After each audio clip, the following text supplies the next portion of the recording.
Hey, welcome to episode 6 of Biceps and Biryani. Today we have a really special guest with us, BHUWAN CHAUHAN, who just opened up his gym in Delhi. So we want to get to talk to him a little bit about the gym opening, a little bit more about his background, and we're really excited for today's episode. Yeah, man. Very, very excited. Bhuwan, to me, this is my memory. Bhuwan is, to me, he's the OG of Indians men's physique and IFBB pro. This is my first time where I'm like getting into the nitty gritty of thinking about competing or just like, and then he was the guy for me. So for me, this is a treat because you made a lot of dreams happen, man. You I did, and appreciate it, guys. you were the first Olympian Indian, Yeah. right? Yeah. Yeah. It said, I think both of us started competing. I started competing back in 2015, so I remember seeing Okay. you when you made it to Yeah. Olympia for the first time, and it was like Yeah. it's possible. It's Yeah. Yeah. So he's really paved the way for a lot of us Indian bodybuilders. Yeah, No, no, very I appreciate important. you guys from getting me on here, and yeah, it's a crazy, crazy ride. As I was saying earlier, to said, I'm like I just got back from the gym, and I just opened the gym, and it's been a it's been a crazy ride for me over the last like 9 years now since I've started competing. So 2016 is when I started competing. And the first few years was obviously it's all about the bodybuilding, and I was able to. Oh, just hold on. So I was able to like focus a lot more into the bodybuilding things, and now it's like my next phase of like my career, right? Where it's like I'm trying to juggle and balance between my bodybuilding and like opening a huge gym in India, and having my other businesses in place too. So yeah, it's been a crazy ride. So Bhuwan, when did you get started into the competition scheme, and then like were you always fit? Was this like was Arnold or watching Rambo or any of that part of any growing up? But I'm just relating to me. So like Yeah, how so did like as you guys know, like I'm an coming from an Indian background. It was always about the academics, right? I was into sports and everything, but bodybuilding was never a thing that either like I found amusing. Like the closest I got to it was while watching Dragon Ball Z back when I was like 13, 14 years old. Right. That's the first memory I have was like looking at a physique and I'm like, oh shit, like that. I want to be an action figure, and then the GI Joes and that. So that kind of like was the basis of like forming that mindset. And then moving on to like I guess some movies back in the day, there were some Bollywood movies that came out, and the actors were starting to get fit. They Like had Ritik Roshan abs. back Exactly. So in, Dhoom yeah, 2, Crash, those movies with Hrithik yeah. Roshan were like, okay, I want to like have abs. So that's when it started. That in the 10th grade, I know I had like 2 pairs of dumbbells and some ab work I used to do after my school. And because I was very skinny and I was very active in sports, so I had a good base for abs. So like just doing some crunches for a couple of months and just doing some ab stuff like got me abs, and that got me a lot of attention back in like high school in 11th, 12th grade. So that was the basis. And then after that, like just coming to Canada and then just like being in place, like, being in a country where I didn't really have much to do, just focus on studying and just doing my engineering. Gym kind of just became an outlet, which in my dormitory, the gym was open 24 hours. So I could not play any sports. I was always into cricket. I was always into karate. I was into like a lot of different sports, like even soccer. But when I went to university, I was restricted. So I couldn't really join any sports because of the schedule that I had as an engineering student. So the only thing that was open after 8 p.m. when my labs used to finish on Mondays, Tuesdays, and Thursdays was the gym. So then I started just going to the gym, and I didn't know anything that I was doing. I just knew because I had worked out with some dumbbells and some map stuff. So I started doing that, watching some other people there, used to look at them, used to like try to learn from them. And then slowly and slowly, because you're spending so much time by yourself in a dormitory, like international student, like not fitting in, not blending in with the local Canadian students and all that. So it just kind of like made me like feel different, more like in a shell.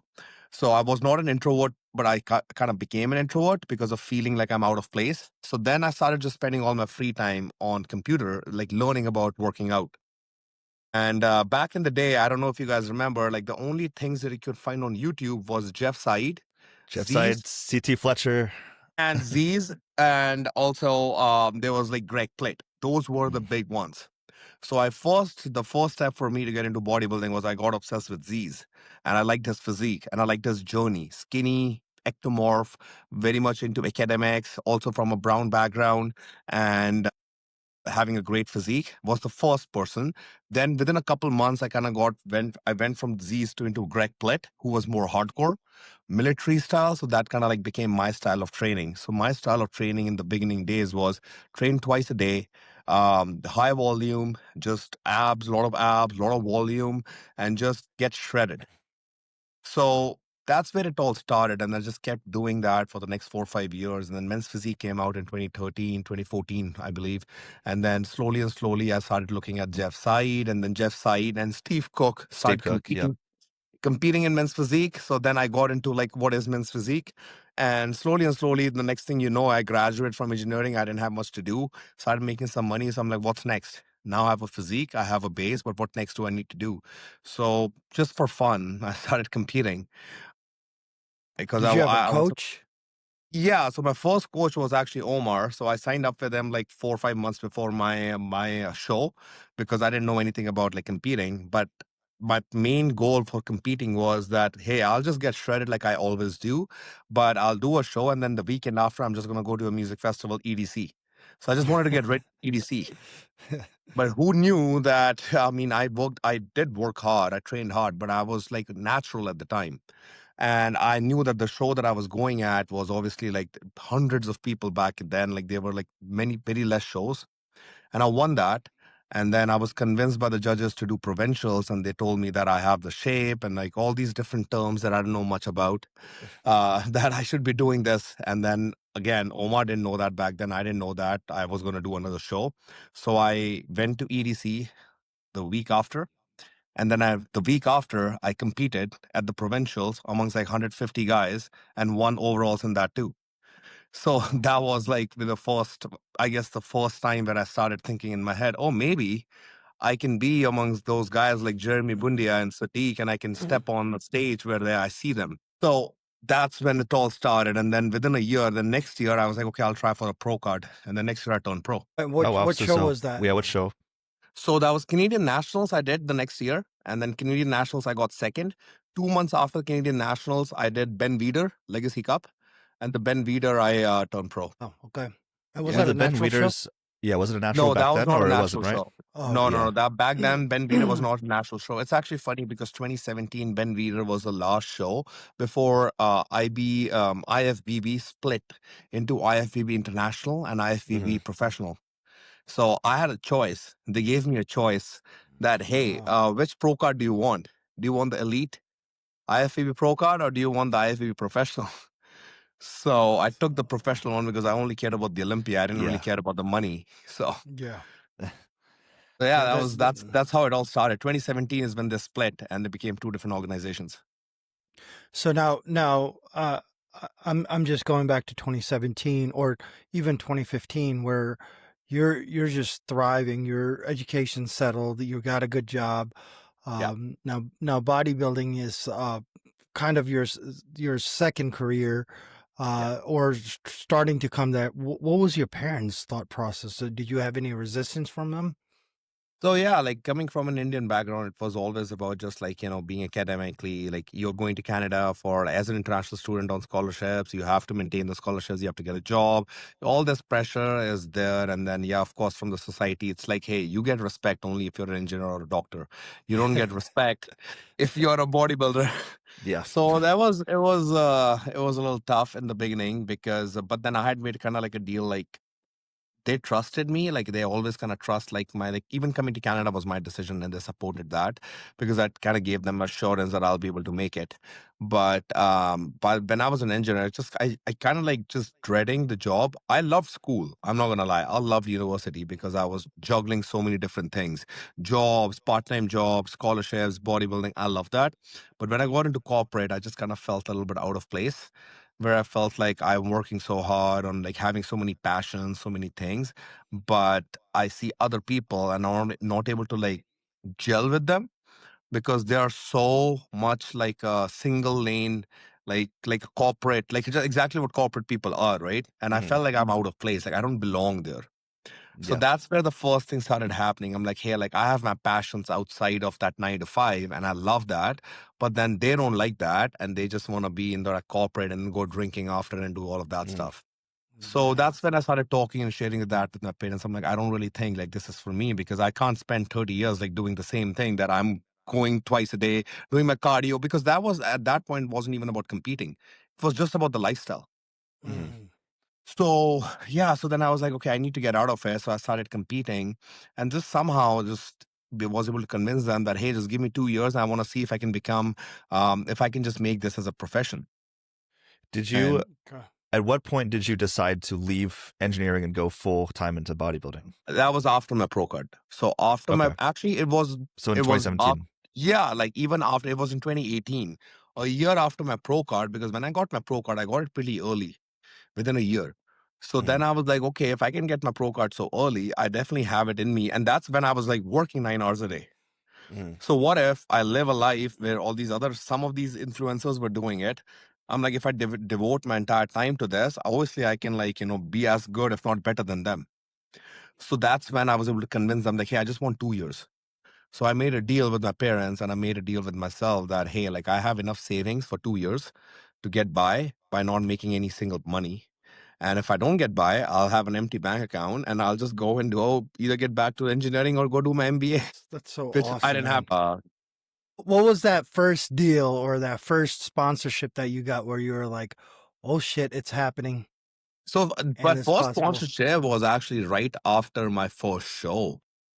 I was an engineer. I had no social media. I probably had like 3,000 followers that were mostly like my friends in the same city people. But this company came to me and they're like, we'll just give you free supplements. It was called SAI'S back then. It was a very small brand. They're like, we'll just give you free supplements and you just have to do booths at a supplement store 2 times a month and we'll pay you for the hour.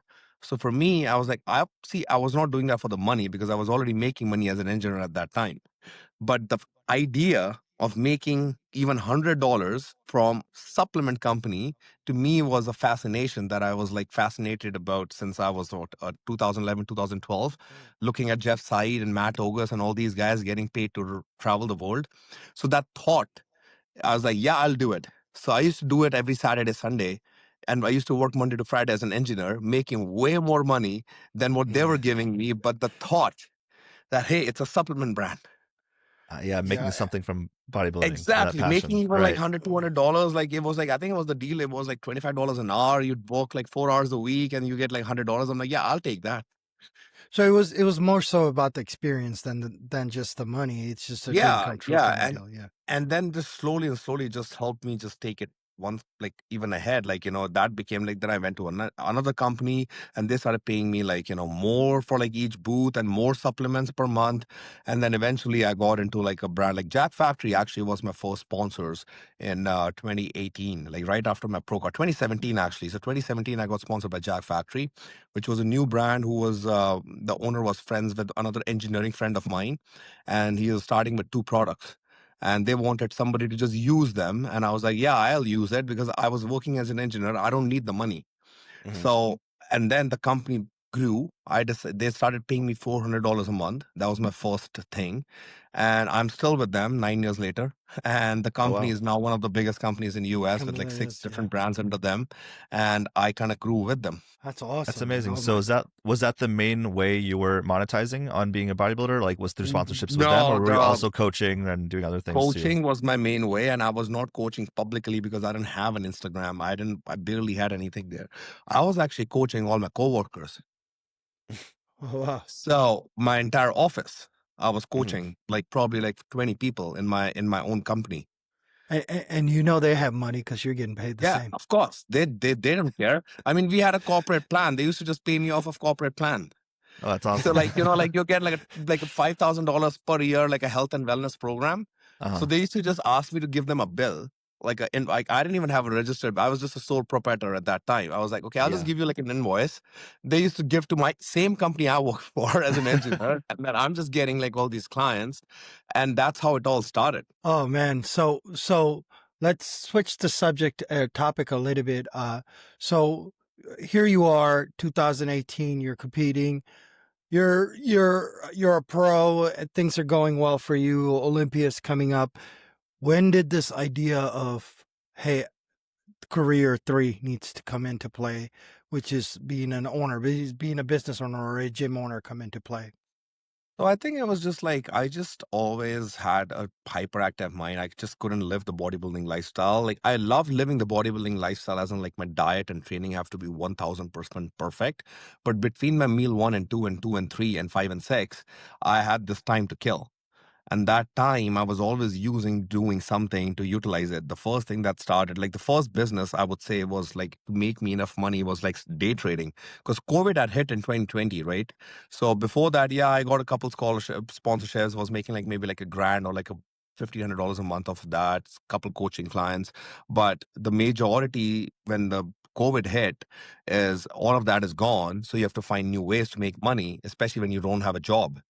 So my brain started working in that time. Okay, like everything is shut, which was perfect for me because now I can Mm. actually, like, I don't have to go anywhere. So now I started day trading. So stocks. That's a So I good time to learned that. start. Yeah. You So could I you could have learned that. closed you could have closed your eyes and picked anything and Exactly. So in 2020, it was all about just doing that. And then, yeah, I kept training in a basement gym and I qualified for the Olympia in 2020 again.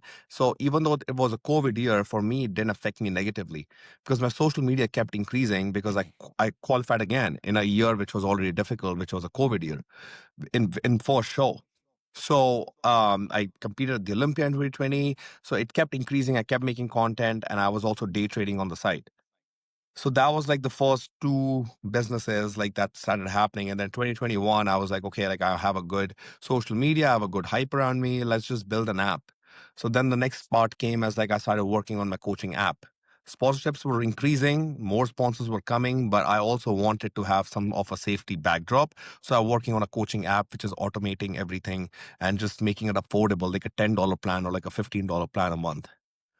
So in 2022, I launched that, and then I had the sponsors. I had all of that, and then yeah, and then that became my, I guess, my third business.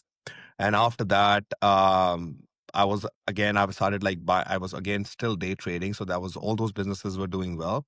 And then the next thing that I did was like I started a cream of rice brand, which was had a little like rough start in the beginning, but then it was still like accessory money to me, like 200, 300, $400 a month on the side.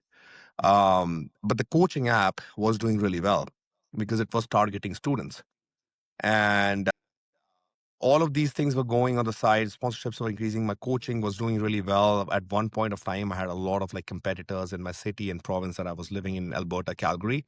I moved after that. So I kind of had to let go of the coaching stuff. And then I would say like the whole business side of things really happened after the cream of rice. So that's when I started thinking about the gym because I learned so much. I learned of operating a proper business with employees and things that are like logistics or like shipping or customer service or Amazon, e-commerce, which is different than the coaching and the coaching app and the day trading, which is more so just yourself. yeah, and you had to go through So like FDA approval and stuff for food brands, right? Yes. So So then all those approvals and nutrition yeah. facts, like this, that, like all of these things, like I started learning. I made mistakes along the way, but I learned throughout. And then after a year and a half, I was like, okay, I've learned so much. Maybe now I can also start a gym. And the gym was more so every time I would come to India, I would just be able to, like, I just didn't want to spend time in India because the gyms were not up to mark or I had to travel too much. So I had to go to Mm. four different gyms to train four different body parts. So then I was like, okay, there is this gap and I want to kind of somehow minimize it, like the traveling time. So I started working on the ideas of how to make a gym happen. And then, yeah, like I also needed something more to do because I had a long off season. yeah, so this was 2023 timeframe, Yeah. right? Yeah. Yeah. Yeah. And then at that point, your cream and rice company's taking off Yeah. already, and Yeah. also, Yeah. so you've had that Yeah. experience. So, do you still have the company running? And is Yeah. that the company that you Yep. post? Yep. Yep. What was the name of the company? And So the name of the company was Ascension Foods, but the name of the product is Seriously Rice. mm, So yeah, that's basically like it's a cream of rice product. It's doing really well in Canada. It's doing really well on Amazon, and now like we are shipping it to India. So it's like it's in India. It's been the response has been insane. Like we're out of stock in just 2 weeks. It's sold out everywhere. I have to like now like I don't have the stock anymore to meet the demands of Canada, Amazon, and the Mhm. demands of India. So it's been again everything's Are kind you of the just Are you the one who brought it to market in India? Like, is that available readily Yeah. at grocery stores there? Yeah. Yeah, no, It's it's not, not. right? It's not. Yeah. So yeah, I kind of brought it here, and it took me almost 2 years to do that because I've been working on getting it here for the last 2 years, but it's just a timing thing. There's a lot of approval And processes too, right? To bring yeah. it something in. Yeah, Yeah. again, that's a lot of logistics, a lot of licenses, a lot of other stuff. Took so long to find get everything in order. And then obviously the demand's got to go up, and obviously with bodybuilding getting very popular in India, it's going up. Yeah. If I went to my dad and I asked him for a bag of granulated rice, he'll slap Yeah. me upside the head and be like, Yeah. "Go Yeah. to the go to the store, Yeah. grind them yourself." You know, if I was a Yeah, I kid or think something. it's just the awareness is lacking. But now, Mhm. honestly, it's not even me. It's just like the industry in general. It's just getting so popular, the product Mhm. itself, that everybody kind of knows about it. And once they try it, once they kind of eat it, then they really like it, and they see the ease of digestion and everything. Even like the people that are barely in the gym like once or twice a week are seeing the value of it. So it just kind of just helps that. For me, I only built that brand was because I was just getting tired of not getting enough cream of rice. It was getting too Yeah. expensive. So I was like, I'll just get my own. And I was able to, again, it took me a year and a half to source it. But then once I did, first I used it for 6 to 8 months by myself. And then I was like, okay, well, now that I have this, why not make it into a bigger scale? Right. But again, all of that while you're competing, while you're doing all these other things, to me, was just a learning curve. Was just trying to balance different aspects together. Yeah, absolutely. And then that transition into the gym. You're from Delhi, right? Yeah. Around Delhi. So Yeah. you started noticing the problem. There's gyms with lack of equipment or lack of continuation from your workouts where you have to Yeah. break it off and you have to finish it off. So, and then what was the process as far as going with, okay, this is the location. We need to be in Delhi. What did that look like? And what was the strategy behind that? So I think for me it was more so most of the gyms always had one brand, one equipment company, and then the biggest thing with India, again, this is where the exposure comes in place. Having traveled to different cities in US, having traveled to different countries in the world, I have traveled to specific cities just to be able to work out. Goals Venice, Francis, New York. First trips I made there were 2015, 2016, just so I can train there with nothing to do with a pro card, nothing to do with an Olympia, nothing, because I enjoyed it, right? And I think the biggest thing for me when I went there was the size of the gyms, the variety, and also the atmosphere of having all these celebrities and athletes always there. So for me, that was the most important part. That in India, the gyms were so small. And again, it's not like the size was small. Some gyms were very big, but the equipment, maximum equipment was 10, 12. That's it. And random. Some, as I Mhm. said, that's why I used to go to 4 different gyms. One gym will have more leg for no reason, just because the distributor sold them more leg machines. The other gym would have more back, but then miss out on a basic back machine like a T-bar chest supported row. It's what it's just random. Yeah. One gym will have incline press, chest press, but then the other gym will not even have an incline chest press. It's why is that so random? So they're probably not run It by was just, bodybuilders, right? yeah, there's no Yes. strategy behind Yeah. it. No, There's there is just no It's strategy just behind stock. the Yeah. equipment. It's just you go to a distributor, you ask them to set up your gym, and you pay them X money, and they'll just put Mhm. random amount of machines in your gym. Yeah. That's it.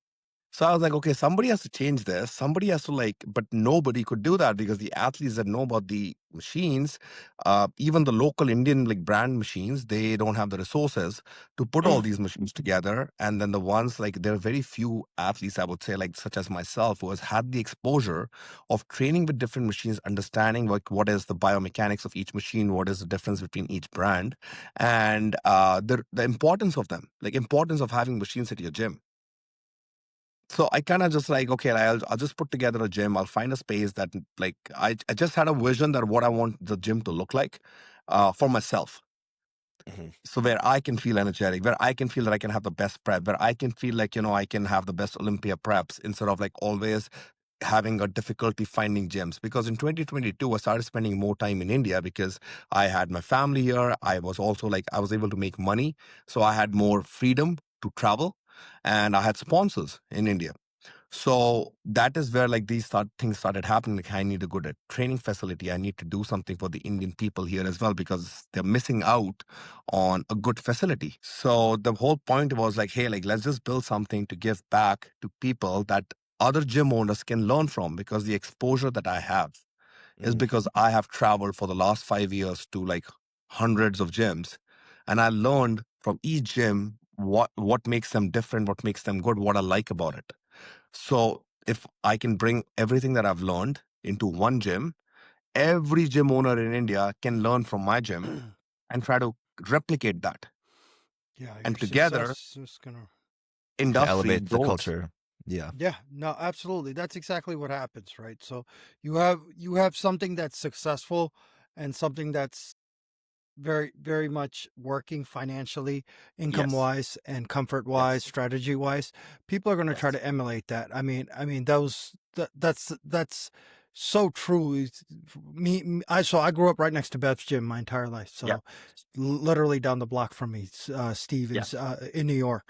So having that luxury and growing up, I just kind of, when I was opening up my gym, I kind of just knew, like, it's like I need to have the basic equipments, but also now, so now I'm putting the modern society to where it's like I need to have aesthetics in mind as well. I need to make sure there's blacked out, there's good yeah, lighting in here, because we yeah, are in the time of social media. Back in the day when I was at exactly. Bev's, it wasn't the deal. It was just a hardcore gym. You know how Bev is, machine Yes, after machine, just right next yes, to each other. Yeah. yes. So it's not the age we were in, and we're morphed in. And I'm kind of seeing that with your gym as well. Not only is it just equipment loaded, you're just aesthetically very beautiful as well. Where pictures are going to look good, you're going to look good, because it was that something that went into your mind as you were opening. Yeah, so that was another problem that I was facing in India. Like every time I would come here, like, hey, you cannot take your shirt off, or hey, you cannot bring your videographer in, or hey, like even if I had, because obviously, like I was giving a little bit more VIP treatment at some of the gyms, so I can do all of those things, but then the light looks horrible. Even if they're like, giving it that to me, I can't see my physique. Like I can't do posing practice. I'm having to be given a Zumba studio where the lighting is not good enough for me to even see my physique. How am I going to practice my posing? So I would always have a trouble that I would never be able to practice posing unless I'm practicing at home. So all of those things together, I'm like, there are such good gyms in US now that are so much about the lighting. I can do something that also brings that back home, because nobody else is paying attention to this. Because they are just, as you said, like they're just copy pasting a sample of a gym that they know what they're used to. So for me, I was like, okay, I need to do something different, and I'm going to bring something different to them, where every influencer, every bodybuilder, every even normal person can look and feel good when they take a picture or a photo, and there's no restrictions. You can bring your videographers in, you can bring your people in, you can do whatever you want. No restrictions whatsoever, because the gym is so big.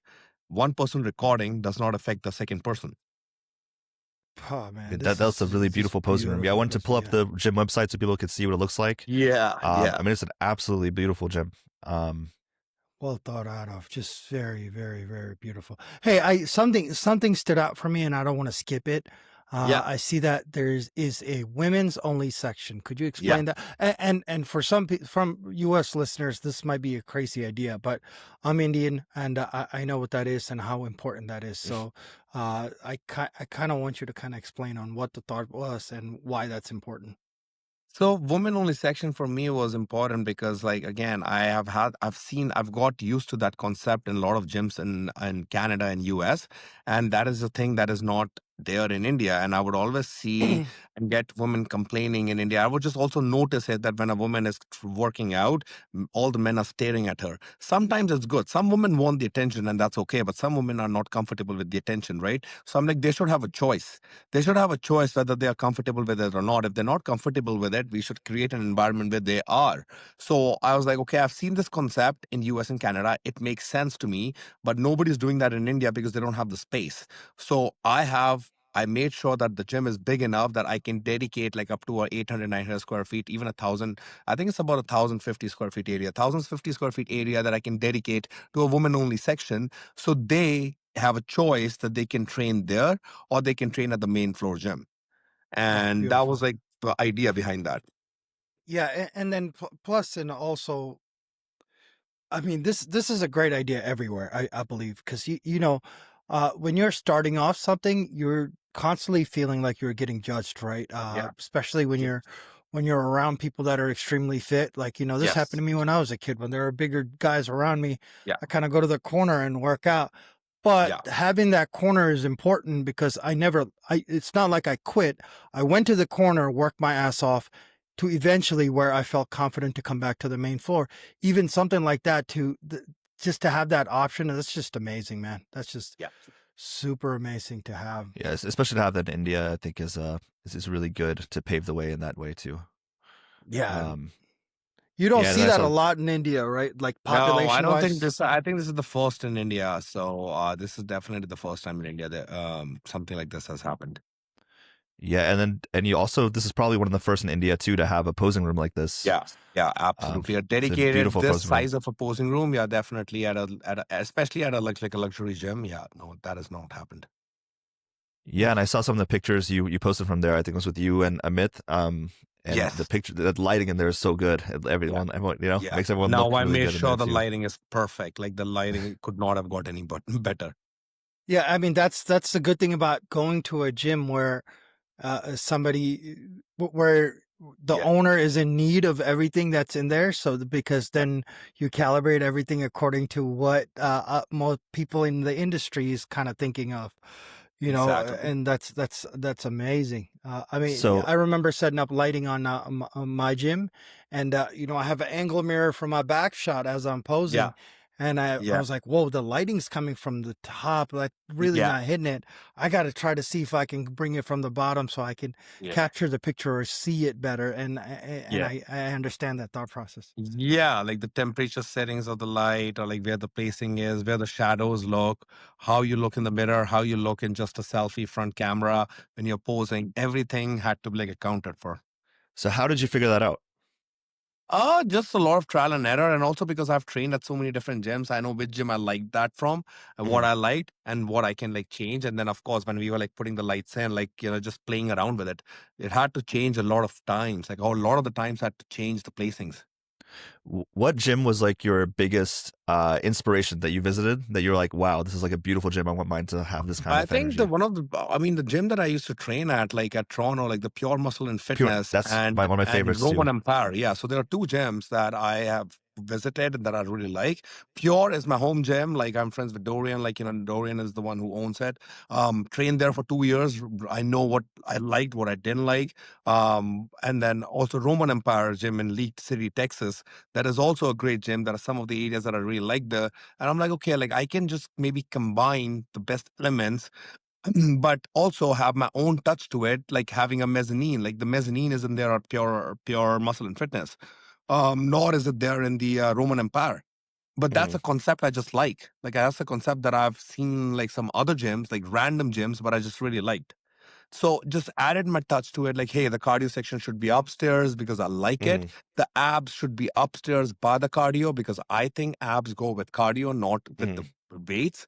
So just different elements, but yes, the overall look and feel, like I wanted it to have that same pictures and videos because that's what attracted me to Pure Muscle and Fitness. Like when you Yeah, look at it in pictures, it looks really good. So I it's a wanted beautiful my gym. gym. Yes, it's amazing gym. They've done a great job at it, and the best part of that gym is this is what I'm talking about, which is what it looks great in pictures and videos. Yeah, And that's yeah. what I wanted. Like, hey, a gym should look good in pictures and videos because I want the Indian IFBB pros, Indian influencers to make good content.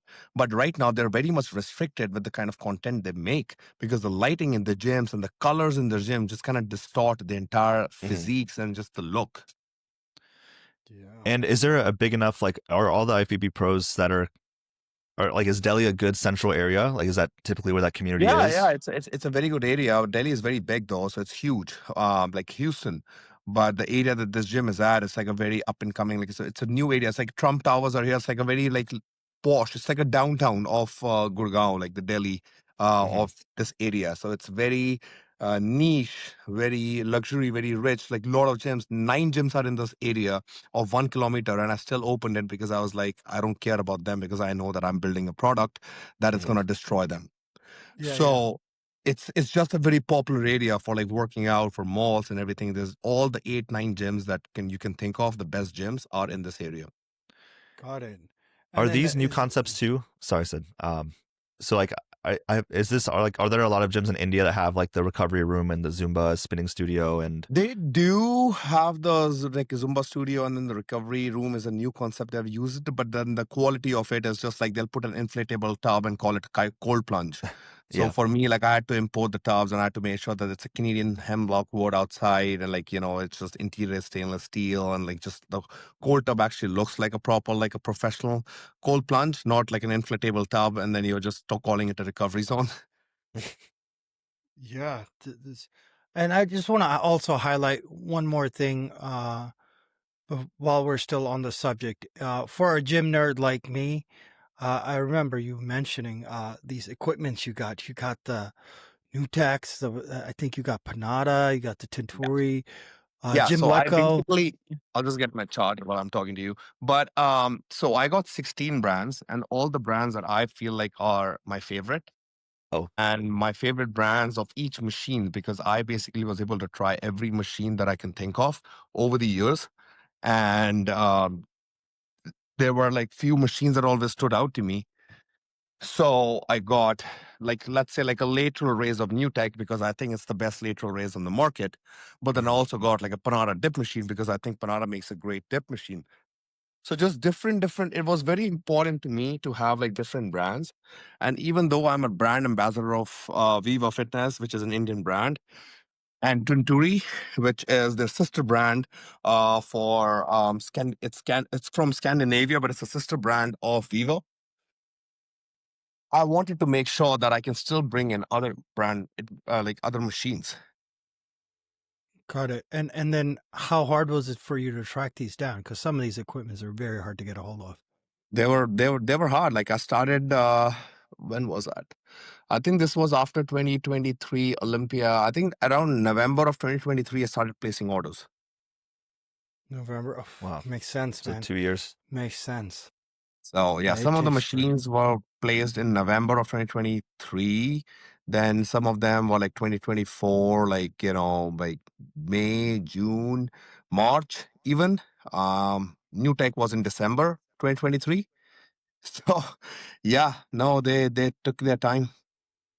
And then how long was construction from start to finish?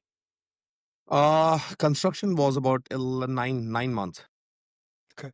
That's pretty And quick. the reason for that, yeah, the reason for that was like that was the biggest challenge for me, because I was not there. I was like obviously in Canada trying to source the machines, trying to like make all these deals, trying to like get the staff going from a very big distance, even though I was making 4 or 5 trips.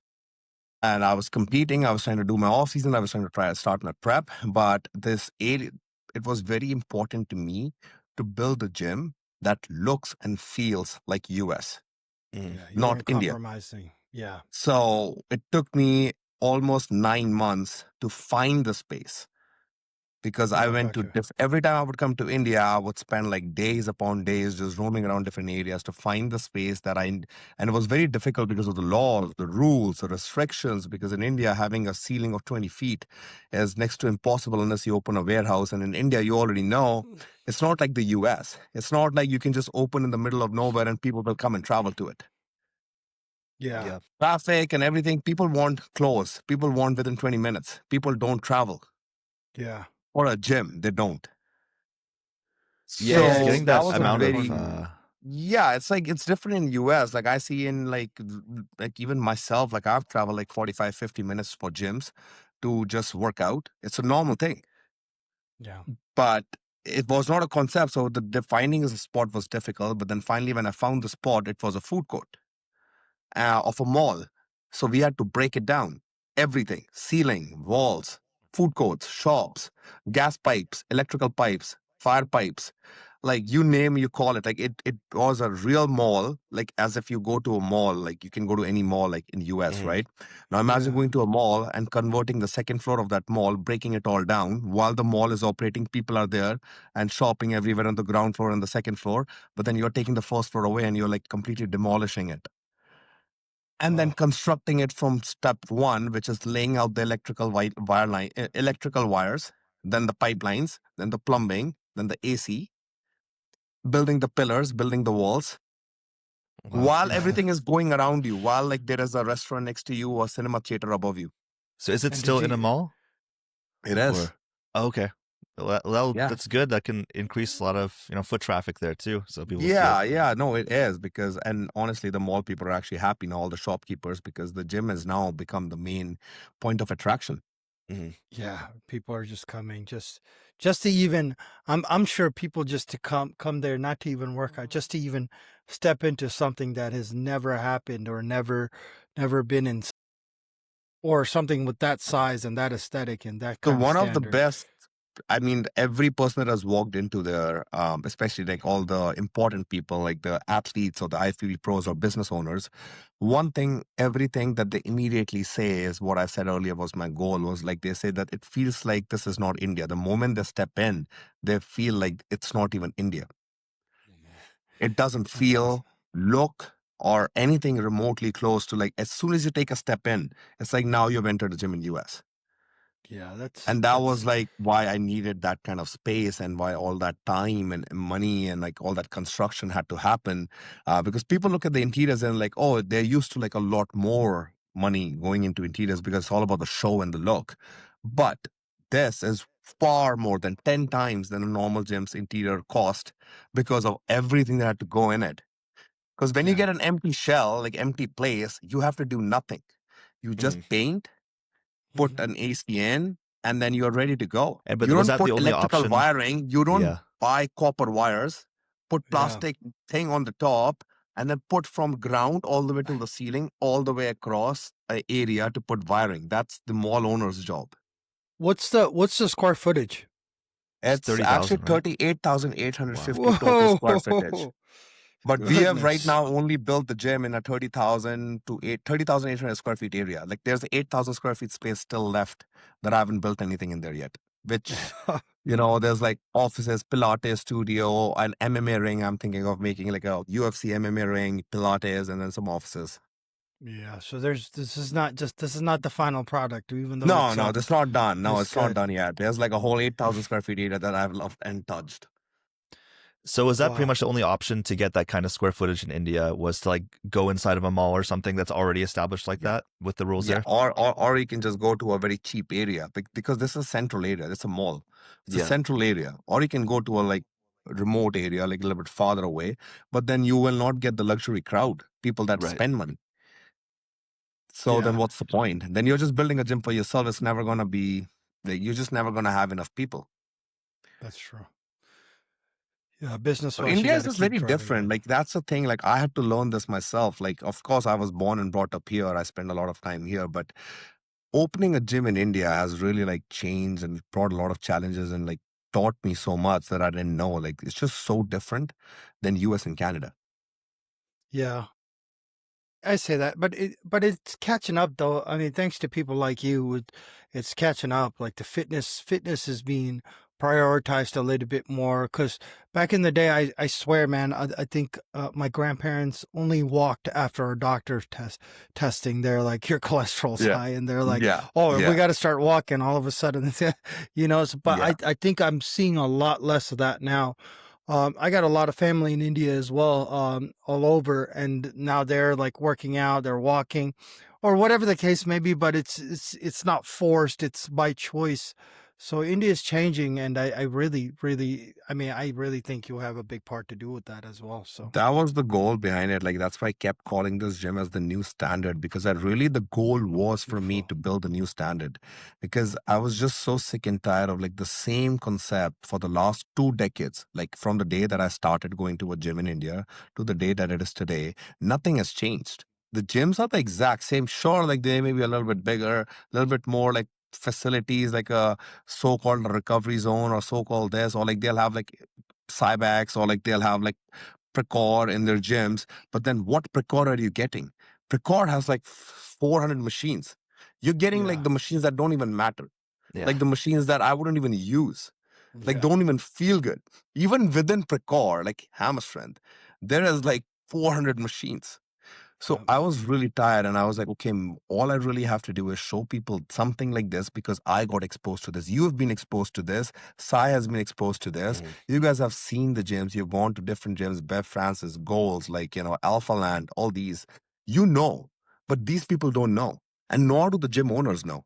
They're just Yeah. obsessed with making the profits. So I was like, okay, I may not be the richest businessman here. I won't have the resources like some of these guys that have like 50 gyms here have. But if I show them a product that I know will appeal to the people that value fitness, then they can take it forward and make it better. Yeah, and you're forcing the hand as well, but That's now it. you have set the standard, so now you want you know, if I know anything about India and the pride of India, they're always trying to one up you. So That's I it. hope That's it. that standard passes by because I'm coming to India in 3 days. I'm Oh, coming to sweet. I'm actually flying into Kerala. Okay. Unfortunately, the original plan was me and Sai was going to come there. We were going to come to Bharat Pro. We Oh, were going to nice. go to Bangalore, hang out. Yeah. Ravi has a gym there, so Okay. we were going to do a nice little India trip. Obviously, with I just had open heart surgery, so I Oh, damn. just so Yes. I couldn't. I had to take that back a little bit, but yeah, no, No, Yeah. then yeah, whenever you come out here, because I mean, yeah, things are changing and things will change at a much rapid rate moving on because the response I've got from this gym is like people come here to like learn from it. And I already know like people, the plan set in motion, people are going to one up, people will try to make it better and bigger. But I was prepared from day one, so it doesn't bother me because I'm like, yeah, that's what I want because you ultimately just want the people to get better, like have better facilities, like fitness to grow in India. Fitness here is just restricted to Zumba classes and a treadmill and just bunch of random like machines and like just mountain climbers and things like that. It's like, hey, like the real fitness is in the machines. Like, hey, like do a proper workout, build some muscle. And the only and it's reason they don't do fun. it is because, yeah, because they don't do it is because it's not fun. How Yeah, much free weights and 8 machines you can do for 10 years? yeah, yeah, Yeah. yeah, Like yeah. you as a bodybuilder, maybe even bodybuilders can't do that. The exact same thing for 10 years because the gym doesn't bring in new machines for 10 Hmm. years. But gym No, owners have to continuously get better, bring absolutely, more machines. absolutely. And it keeps it on the toe. And we know as competitors, we're on prep. We need an edge, man. We just need some. That's it. We need that equipment that gives us an edge, or whatever the case may be. And that's exactly. I mean, honestly, you are the standard in India. Like you have bought what Absolute Recomp or Yeah. one of these standard gyms, the high quality standard gyms here in U.S. Right at India. I mean, me and Sai talked about this the other day too. It's like, dude, I am absolutely on the opposite side of where Delhi is, but I am so, if I get the clearance to work out, I am this close to just flying there. Just get a Yeah. lift in and just come Yeah. back. Yeah. You know, You, like you especially said, you're right. I've done that plenty of times yeah, in and my people life. like us, yeah, we've always done that within the U.S. So yeah, whenever I Yeah. go see my family in India, that's definitely like I would make the Yeah. trip, yeah, to Delhi to go Yeah. to a gym like that It's That not like we're is going to New York for Statue of Liberty. I'm going to New York to go lift for yeah. it, Bevs. Bevs or I'm Exactly. whatever the telling you case guys, is. like when I was younger, when I just starting my journey, when Mm, first started making money, and I didn't know what a pro card was. I traveled to LA and to New York just to work out at the gyms. I saw Jeff Side, Michael On, and all these guys because I didn't know bodybuilders Yeah. back then. I only knew influencers, so like fitness models. That's what the term fitness model. Steve Cook. So Yeah. I trained at those gyms because I used to like just every day I used to be like one day I want to go there. And now when I see the youngsters here, like every day I get messages from people all over India, youngsters, hey, I'll come to your city, like, when I can come and I can do this and I see them coming here driving 4 hours. I'm like, this is what it's all about, like Hmm. actually enjoying and being passionate. It's for bodybuilders. This is like as good as like going to any other city or country in the world for exploring. Like going to like Rome for me, to me, it doesn't feel as good than going to a gym like an Alpha Land. I'm like, oh damn, now I'm gonna have fun. Yeah. Let's just go yeah, and train there. yeah. No, that's our culture. Obviously, you're going to attract a lot of visitors and guests at your gym just because this is a one of a kind. Do you have options for guest passes and stuff like that at your gym? Yeah. So I made sure that, because it's a day pass thing. I know right as of right now, we are probably the first gym that has sold the most day passes in the entire country since the inception of time. I should look at the numbers and maybe cross verify with Chat GPT or something. It's like, did we just break the record of the number of day passes we have sold in like in just a week compared to any of the gym in the entire, like there are like 5-10 years? Because yeah, we're getting an insane amount of day passes. We have weekend passes for people that live around India, and like around Delhi. And we also have like weekend only passes. Okay. Oh, like a membership that's for a weekend only. Got it. Yeah. Yeah. That's beautiful. And then you have the monthly. You kind of have the month to month. Then is there like a 6-month minimum, 1 year minimum, or Yeah, anything yeah. like? So we have like a 3-month plan, 6-month plan, annual plan, things like that. Okay, and In then the terms of month to month. pricing, did you have to consider like, because in India, obviously with the currency exchange, like the pricing for the US and India, like do you have to consider like the pricing difference, or like how do you determine? Yeah, I mean, it has to be in like an industry standard in like how it's supposed to be in India, right? Like it's obviously like priced according to what the area is like. But you'd be surprised, like the gym memberships in India are actually not that cheaper than in gym memberships in US. Okay. Okay. It's actually some Okay. of them are probably even more expensive. Oh wow. Yeah. I mean, Yeah. average cost here is about $100 a month. I want Yeah, to so say. that's pretty much the same. Okay, got it, got it. And you didn't? Did you? Obviously, you strategized the pricing because of one, the demographics you're around. You're saying Yes. you're, Yeah. and two, what you're providing. I mean, there's no way. Again, people get that wrong a lot. I mean, you're providing luxury. Yeah. You're Yeah. providing one of a kind experience. Yeah. It's the Yes. experience you're selling. Mhm. I mean, it's so crazy. People would call me crazy for spending a lot of money on health, right? So I mean, I spend Yeah. money on, if it's prep, massage, chiropractor, whatever, muscle Yeah. activation. Yeah. I Yeah. spend money on me Yeah. and my Yeah. health. And people look at it going, "Whoa!" But you're spending money for what I'm trying to produce. So for Yes. me, a quality gym is just absolutely necessary. And Yeah. people don't look at it in a sense of spending $100 a month is so much cheaper than spending $50,000 for a heart surgery in 10-15 years.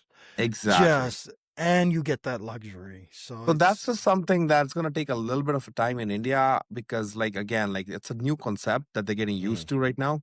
More machines getting a value, but the people, of course, like people are passionate about fitness. It's easy to convert them. It's easy to like for them to see the value. But the majority of the people still don't understand what is the need for all these machines because they get overwhelmed. They see it, they see 160 machines, and they're like, they are only used to seeing 8 or 9 or 10. They're like, what is this?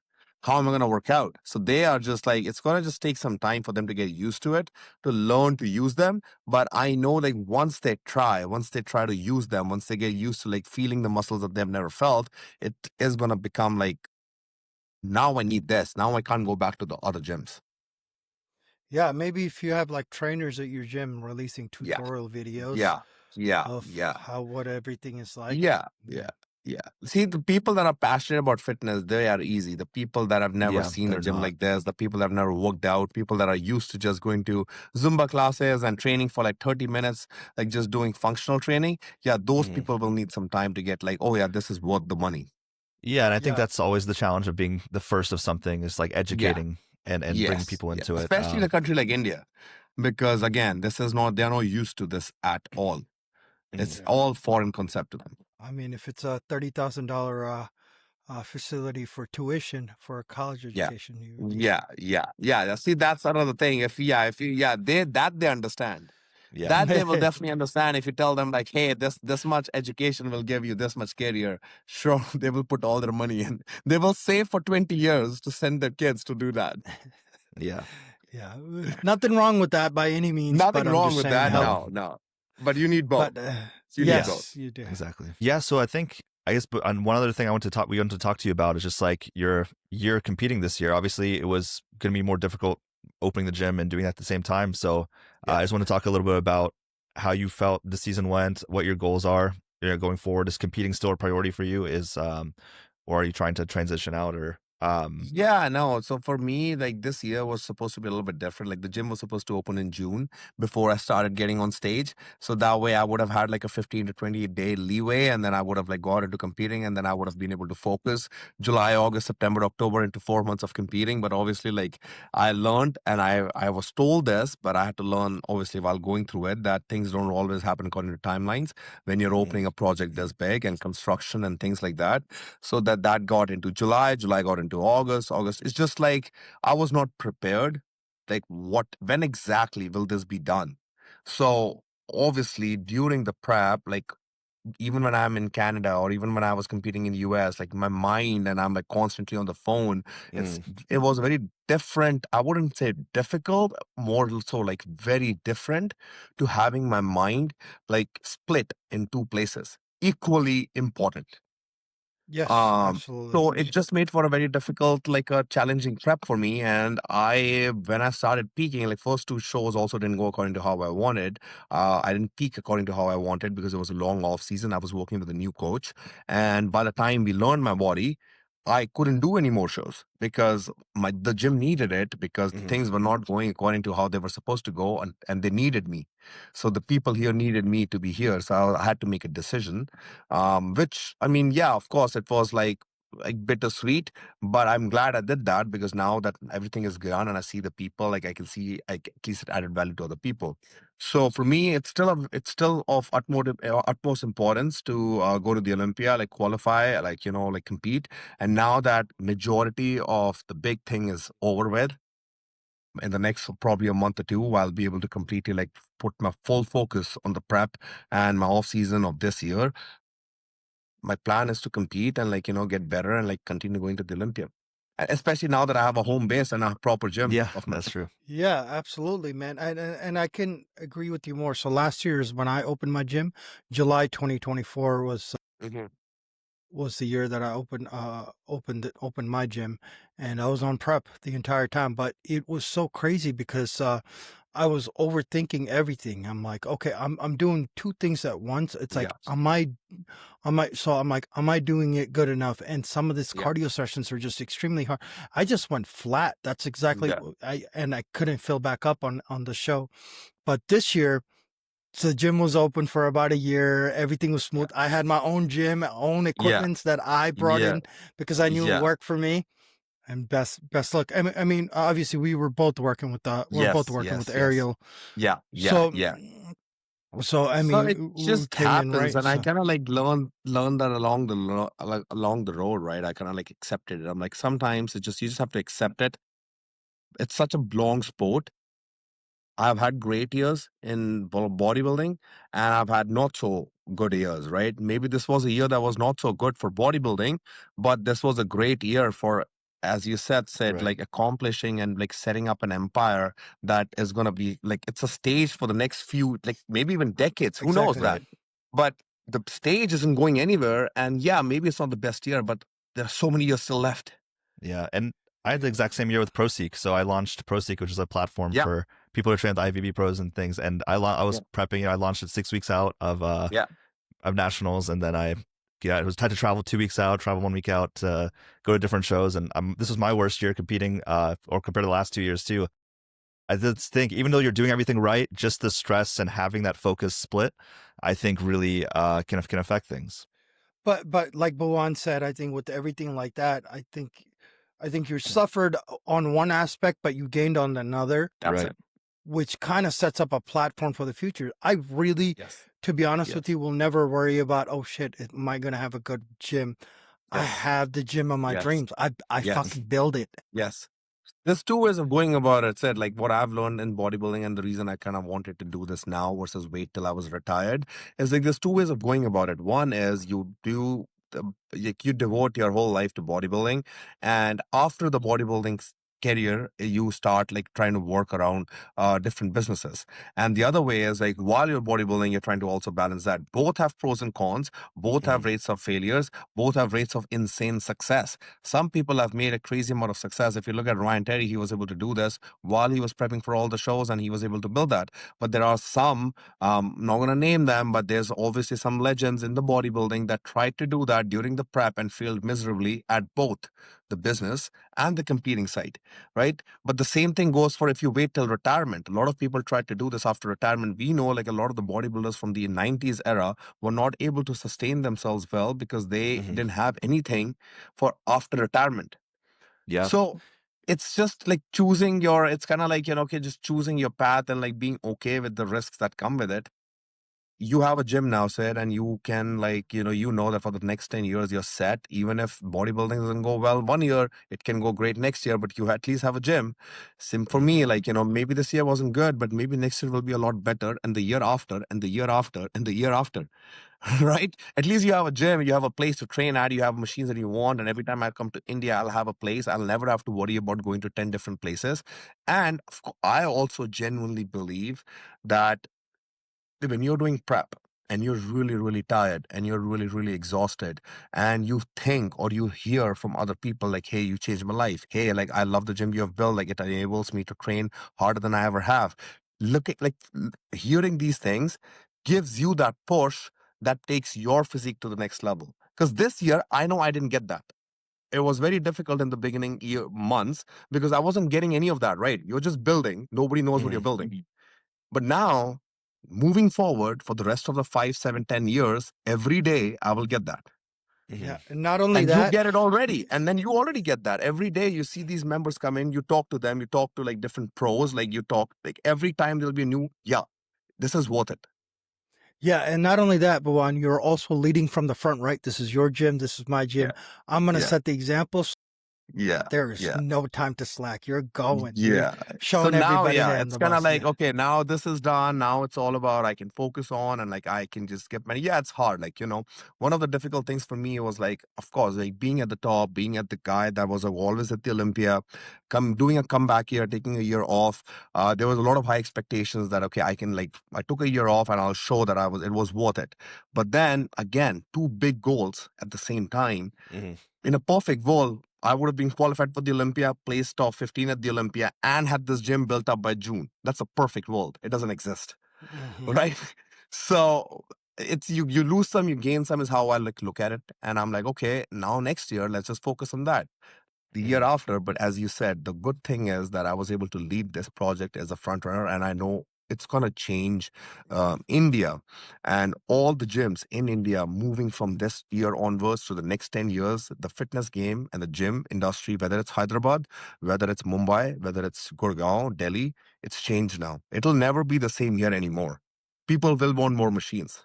People will want passion. People will want gyms built off like accurate precision, like, hey, which machine goes where? Why do you need this? Why do you need that?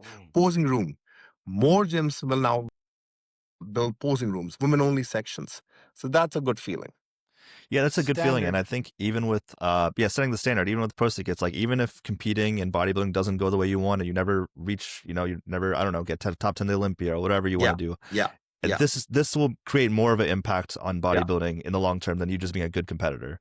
Yeah. You setting the standard for gyms for India forever, that's going to be, no matter what your competitive career ends on, that will carry on forever. I think the way I talked myself out of like feeling low at in the months when I was like, what I had to give up on the qualification this year was we compete for ourselves, only ourselves, not for others. The gym is changing things for everybody in India. And also a lot of the people outside of India, when they see that, hey, like you can actually dream big, you can take big risks, and it actually can work in your favor too. So for me, it was very important that I want to build my own gym. I want to train at a great gym of my own. But this feeling of the new standard of building for others, sometimes I feel is even better than the feeling I had for the first time qualifying for the Olympia. Why? Because that was just for me. My goal, my qualification, I make the money, I get the glory. But now I see kids here walking every day and I see them, hey, my physique is getting better in just 3 days, is what they tell me. In 3 days, I feel more of my back striations. And that feeling is like, oh, damn, in just 3 days, your feeling of like your physique has changed because I brought in these machines that, nobody had. So it's just that feeling that you're getting from others, that you're changing That's them. awesome. Yeah. So now As that far you're as your- talking about, go ahead. Sorry, go ahead, Sid. So I was saying, as far as your physiques go, did you feel like you actually missed or did you feel like, because I was actually at Texas, that was one of the shows that I sponsored with Physique, and I actually thought that you really were on there. What did you think that you weren't? Did you feel like you did not bring your best look this year? I think the package that I brought at Texas, had I brought it at Vancouver, I would be at the Olympia this year. If that was a package I bought at the Olympia, I feel like we would have been in top three, if not winning it. Like that's just my fair assessment of what I saw. But again, I'm a guy that has competed at 27 shows by now. Mm, I never go back. I never say that this could have happened this way, this could have right. happened that way. This judge did this to me, this judge did that to me. I've since my first show till my very last, I've just never been the guy to ever say that or care about that. So for me, I knew the moment when I was put into that second call out in battle in the Texas show Mm, that it's just not my day. I yeah. peaked. I did. I mean, that was 90%, 95% the best I could have done at that show. It just wasn't my day. And it's just and it's okay because I know if I looked like that 2 weeks before at Vancouver, I would be walking away with a win. But again, as I said, right, like this year was just something about like, okay, like I just missed it. I don't say that I missed the peak. I just missed the timing because I did miss my peak at Columbia. There were a lot of factors. Cuts was working with me for the first time. He was learning about my physique. And yeah, it was very important to me, but there were so many other factors that I know that also affected my stress of like, not getting on time, flight delay, new Hmm. country, 12 hours flight. Um, Vancouver, yes, I was very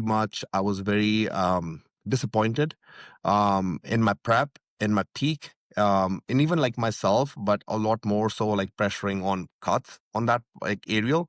Like all I had to do was just peak like how I peaked in Texas. And I Mm, knew I was gonna win that show because I knew I've done it before. I knew I can do it again. And when I saw the competition that was there, like guys that came second and first, it's like these guys should never beat me. Never. Mhm. And that's just fair. Like I just never say this stuff, but I know like that show, those guys should have never beaten me. But timing, right? And then by the time I went to Texas, I was like, it doesn't matter.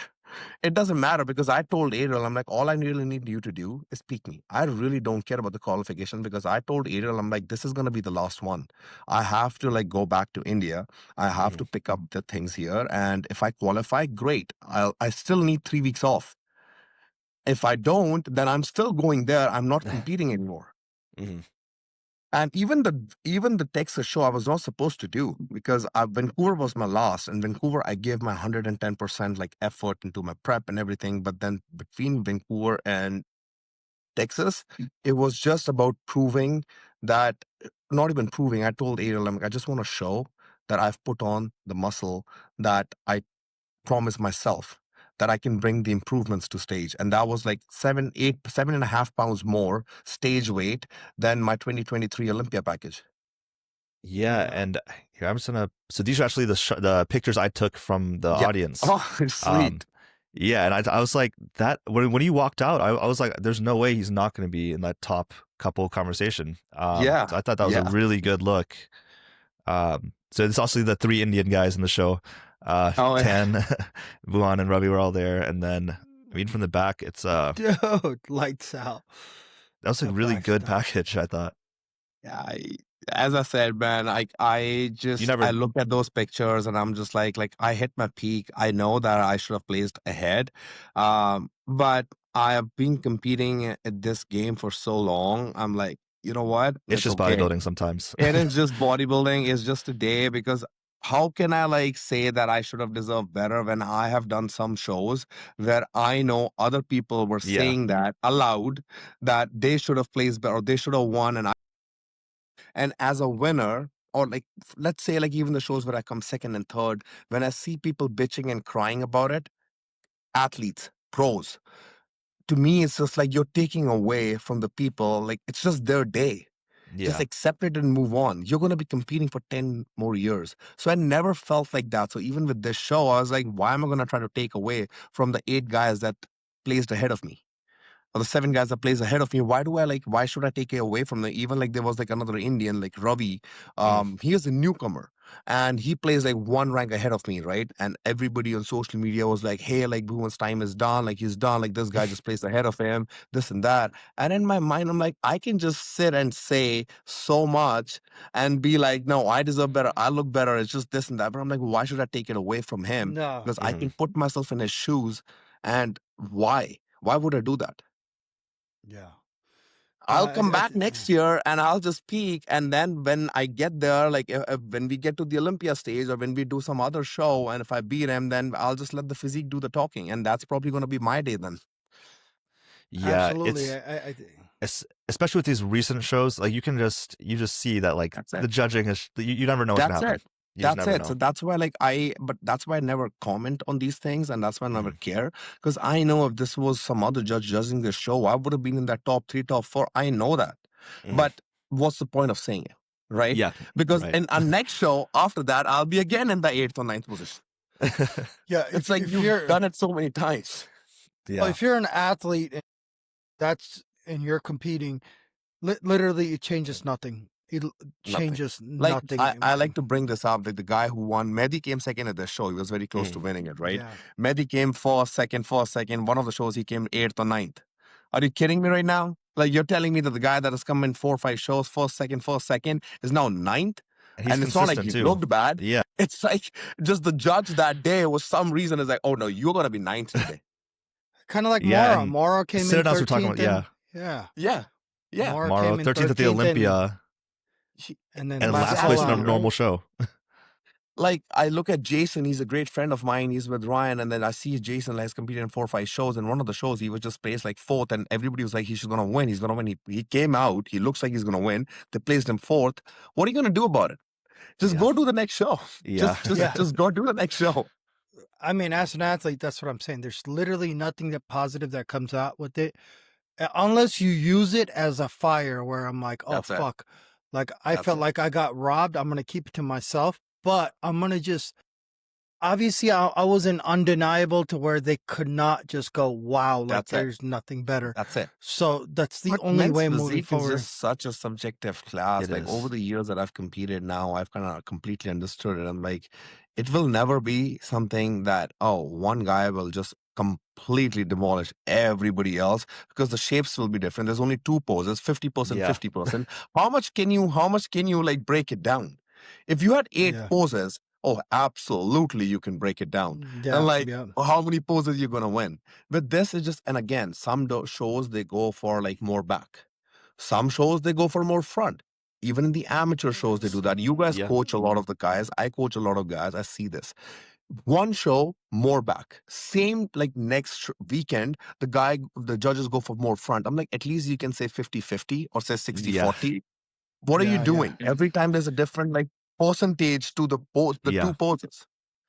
Yeah. And then, So you just have to take it with a grain of salt and You just gotta like take it. not get attached to the result is Yeah, what I've learned. But to me, to get to this point, it was difficult as an Indian because Indians love hard and then they hate hard. Mhm. I should say they hate even harder. so how was it after this year for you? Did you Honestly, feel the a lot of hardest year for negative? me was 23. 23 like completely changed me as a person. Like it just I'm never the same person that I was in 2023.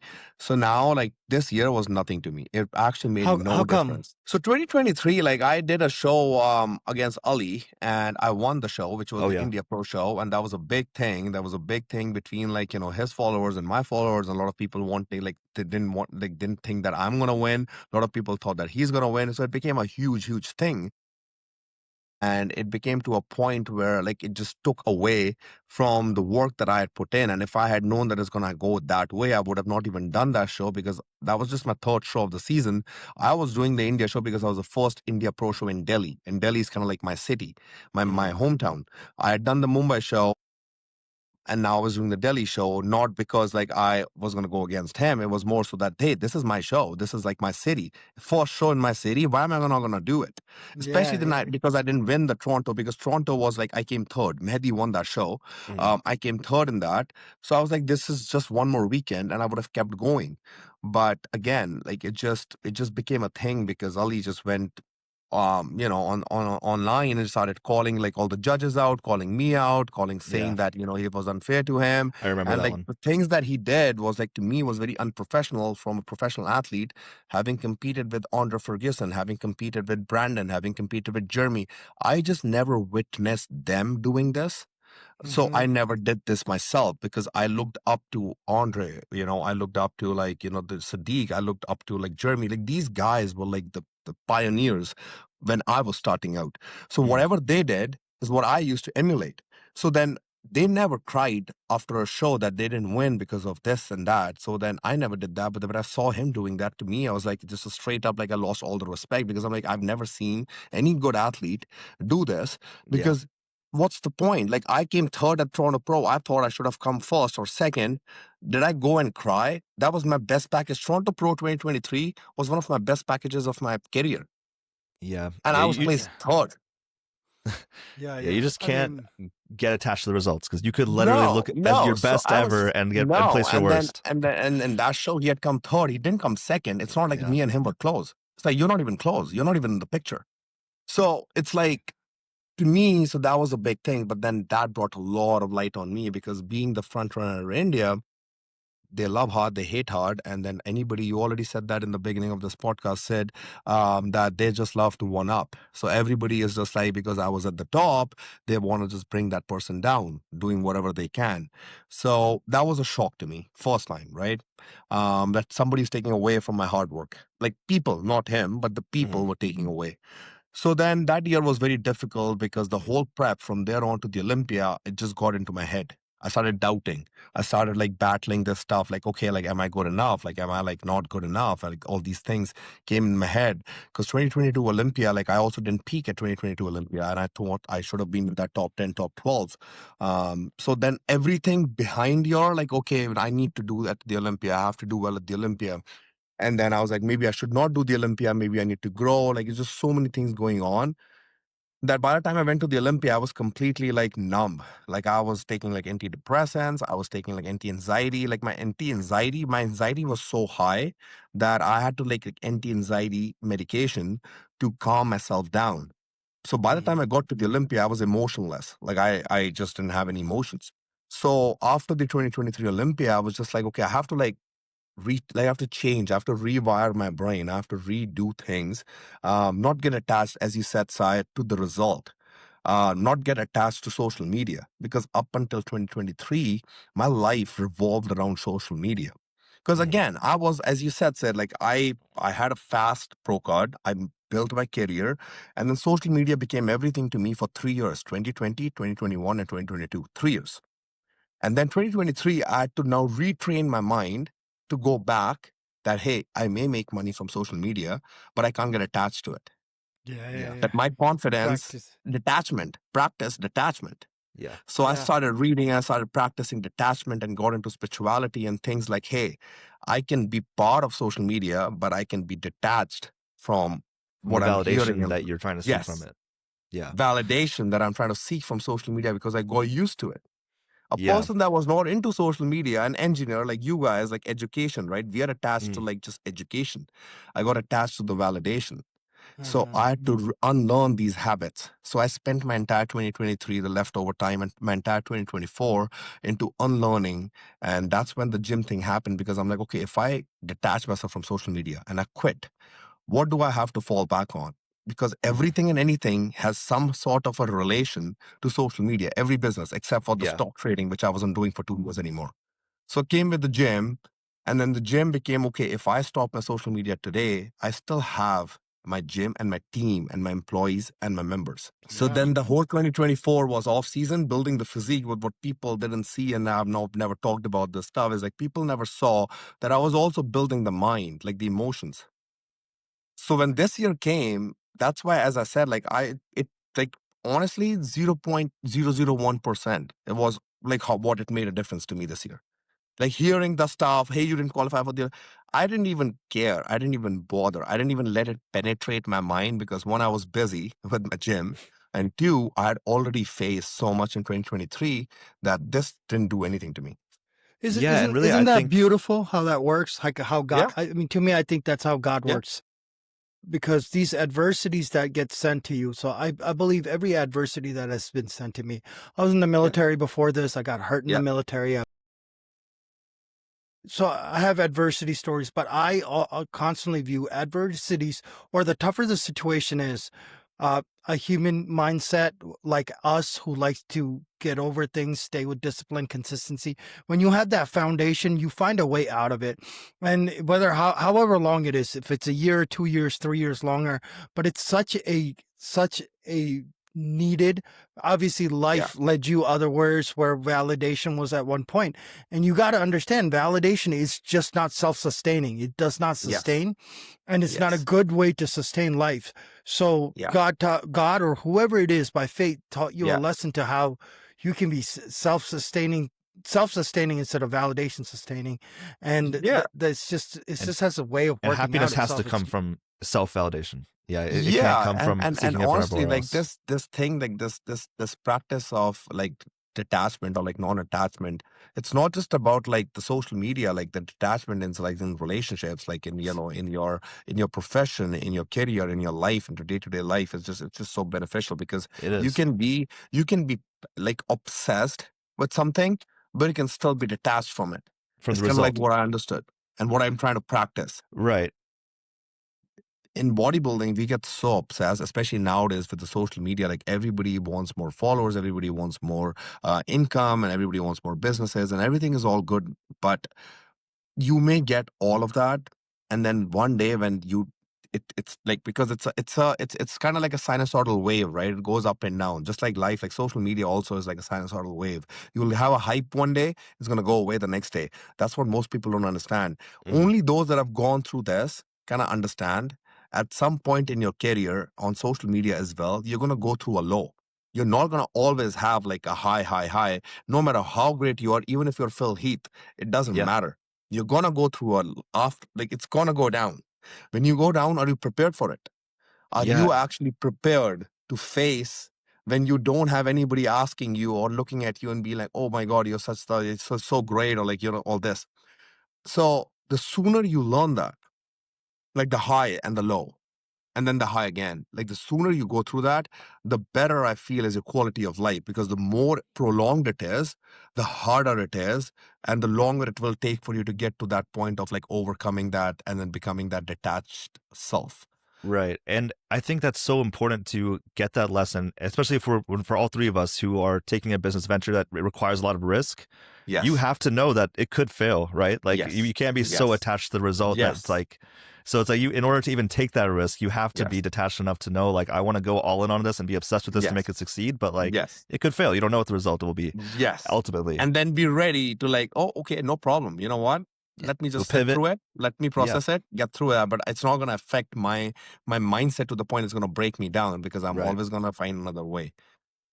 Yeah, absolutely. And that's comforting to know that you're capable of doing that as well. So instead of, I think as I think, bodybuilders, we need more of this. Like, I think more and Yes. more bodybuilders need more, because as the times are going, youngsters especially, like social media, and I've lived that. Like, I've gone through the whole circle of like, going through like non-be there, going through a high, going through a low. And honestly, I'm gonna say this right now, like I'm going through that high again, but from a different way. But again, as I said, it's not doing the same thing to me that it did to me before. That you're riding that high horse, is what you call it, that dopamine rush, right? Mhm. To me, I'm not getting that dopamine rush right now, because I've practiced this thing, and I'm still continuously practicing that.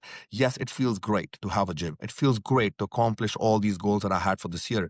But if I let it affect me to this high, get me on a high horse, then I'm going to go do the same thing again. Last Yeah. time, whereas tomorrow, if this fails, tomorrow something happens, it's going to affect me the same way as how my bodybuilding and social media affected me in 2023, when I didn't get what I wanted, which is the top 10, and I didn't get what I wanted, which is like more social media growth and validation from the people, versus I got the hate. Now I'm going to get that again, and I'm going to again spend 2 years feeling low, feeling down. What's the point? So it's better to just be stable. Yes, it feels good. Accept it. Move on. Keep working. Do more. Just don't let that affect it to your point that your dopamine levels are so high that you're like, oh yeah, I did this. I'm so happy, and I can't believe that there is now for the next 2 years I'm going to celebrate. I'm this, I'm that, I'm this, I'm that. No, just chill. Just you are who you are. This was great. You accomplish it. Let's go to the next level. Yeah, and it's so funny because like this is something that's like it's like a core value of Hinduism, right? Is self detachment, and it's like something I Yeah, learned in Sunday school and going to the temple growing up, but yeah, like I didn't internalize it ever because I'm yeah, not a super religious person. But like yeah. now that I'm older, it's like yeah, that is very important. And then like it's Same, such a man. I don't even know if I ever heard of this. Like, I mean, obviously, like, I'm sure, like, at some point this was like told to me as in Hinduism or religion, but I was not very religious to the point that I'm gonna learn and I'm gonna keep all this knowledge to me. But it's just a thing that you just learn as you go through the life. Like, it's just something you just learn. And I'm, oh yeah, those people were right too. Like people yeah. centuries old were saying were right. They're You saying know, the same stuff. Yeah, they're saying the same thing, just different words. yeah, No, absolutely. So yeah, I mean, material doesn't come into the dopamine highs and lows, so I'm sure no, time no, time frame did not matter. So now that I just feel like I'm so relating right now, just because I just feel like the path you're on right now was the path that I just experienced 6 months ago, where hmm, I was like, okay, I had one of my main dreams accomplished, which I thought was yeah, impossible to happen, and I made it happen with nothing, kind of yeah, deal. And then so this is coming from me relating to you. So now yeah, that you're locked in, and I feel like a lot of you have a lot of holistic happiness that's surrounding you. yeah. What is the next step here, and how is off season going for you? Well, the next step is like the last 2, 3 weeks have been finally good for in terms of rest, in terms of nutrition, in terms of training. The first, like, the first, I mean, I started my off season like 4 or 5 weeks ago, but the first 3 weeks were just awful because I wasn't sleeping enough, like 4 hours, 5 hours, no routine, like, all that. So I'm finally good with the having a track, getting back on track. So that's what it really is. Like, I have like probably another like 10 to 12 weeks of like growth. And all I really want to do is like, make sure that every week is perfect in terms of training and nutrition and rest. Even if I have my schedule change, even if there's more things coming in, if I can just keep track of my sleep and I rest enough, everything else to me is easier to do. Because the last 3 months, the hardest part for me is sleep. Okay, like like making sure that I devote that 8 to 9 hours which we bodybuilders need to need, yep. sleeping. And then yeah, and then it's just about growing. I think for me, I still have about 7 to 8 pounds more I can grow. Okay, And that's what my goal is, like grow at least 3 to 4 pounds this year. But honestly, look at it in a way, a lot of the other guys I see, like Ben or even Corey or some of these other guys, like they are not even at their weight cap. Like the taller guys I'm talking about, the ones that are like yeah, 6 foot, yeah. they're not even at their weight cap. It's more so like the having the muscle in the right areas and just density. no, So absolutely. I was obsessed with the number, and Ariel was knows about that, and maybe that was one of the thing that now, like, because I have a shorter off season, I'm not obsessed with the number anymore. Rather, I just want to make sure that it's dense new muscle that I'm putting on, Mhm. even if it's like 1 pound, 2 pound, if it is in the right area. I think for men's physique, that's all I really need. No, absolutely. I think that's what it. I think when I hopped off the Atlanta show, Yep. Tyler was standing outside, and I was actually, so I'm 6'2", and I was 15 pounds under my weight cap, right? Oh So wow. here I am thinking, I'm like, oh, okay, because I was always measured 6 foot, and then I was at 217, so I came in at Yeah. 217, but they actually gave my height back, so I was 6'2", so I was like, hell, Oh yes. wow. So I got 15 pounds. So I asked Tyler, and I was like, Tyler, I got 15 pounds to grow. I can't wait for next season. I'm going to be so Yeah. much. And he immediately stopped me, and I'm like, dude, do not go chasing for that 15 pounds. Oh Just yeah. make your back more 3D. Just bring that out, Yeah. uh, and just get your upper chest bigger. That's it. Don't go chasing that weight. Just get those bigger. You're going to have the right look. So Yeah. Yeah. Yeah. Yeah, I think that's that's, that's that's what it's all about in men's physique now too. Like for me, like especially with a shorter off season, right? It's different when I had long. Like if I had another Mm, 16, 18 months, sure, I will be like, I'll try to like put a number to it to have a clearer goal. But when you have a short off season, like if you're just changing the numbers, you're just gonna put on body fat unnecessarily, yeah. like body fat, right? Versus just get those like small little details, like small little like blanks filled out. And on my feedback, even though I don't really I don't really think at that as a feedback from the Texas. I mean that was a I really don't even want to like say that I was actually a feedback, but the Uh-huh. thing was that hey, like you just need to like put on a little bit more, like just fill out your chest more, like fill out your back more, and that's about it. You don't have to do much. And I'm like, okay, but like how do I get from like if you say that I have everything, almost everything is good, and there's nothing more to do, then why is it that I'm like that far behind when I have Yeah. put on 7 pounds, 7.5 pounds of stage weight from the last time because that's when everybody was saying that you need more size. So there was no response to that. That's why I don't Yeah. really regard this as a feedback. But I think for me, it's just like, yeah, just having that little bit more density in my upper chest, as you said, taller guys, wider clavicle bones, just more chest, upper chest, and just like you can always have a better and bigger back. Yeah. Yeah, no, You really can't have absolutely. too big of a back in men's physique, it And seems and like. then yeah, not training legs anymore. So that Yeah. was another thing. Are you at your weight cap already?